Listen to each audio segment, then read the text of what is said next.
Nowadays, I don't really walk around with cash like that. So there were two air tire pressure like pumps for people to use. There was one like, let's say it was right here, and then there's one like, a little further down that was already being occupied, and it happened to be being occupied by a white guy. And this is why this was why the story touched my heart in so many ways, because when you look at the way racism is typically taught, when you see this white guy, if I can describe him to you, he was the stereotypical white guy that you would think is a racist. Right? He's driving up, and this is the bullish. All right, I'm working on my swearing, but this is the bullish that too often do you feed your kids. Too often do you poison your kids with these stereotypes and with this nonsense that you put in their brain. Well, okay, that white person is racist because they look like this. Okay, so the guy who's driving the pickup truck, who's also at the other pump, right, putting air in his tire, he's white guy, tatted up, pickup truck, hat is backwards, and looks like the typical person that you would call, he don't like black people. So I walk over to him. I say, hey, bro, do you know if, and I don't ask him for like money or anything like that. I just go and ask him, hey, bro, do you know if this one takes card? I just asked him that because when he's done, I'm just going to drive in and, put my card in and, get the air or whatever. And he's like, I don't even know, whatever. And I'm like, and then he asked me, he goes, oh, why, that one doesn't take card?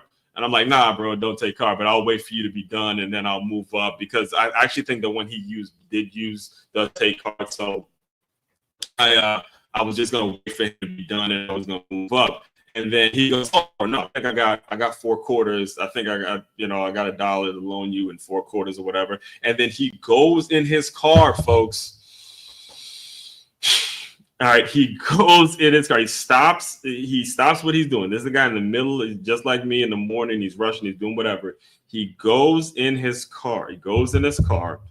All right, he finds 4 quarters and hands me, a black guy, hands me for a total stranger 4 quarters. I give my $1. I go back to the pump and put it in, and I get the air in my tire.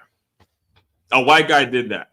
Total stranger. Didn't ask for anything in return. Didn't ask for nothing. And you're gonna sit here and tell me that because he looked the way he looked, or the stereotypical BS that you guys put out there, that I can't trust other white people? That's bullshit. It's bullshit. It is. It's just ridiculous that we have continued to feed this narrative that every single person out there that doesn't look like you is a racist. And that's too often what these race hustlers want you to believe, because they avoid interactions like the one that I just described.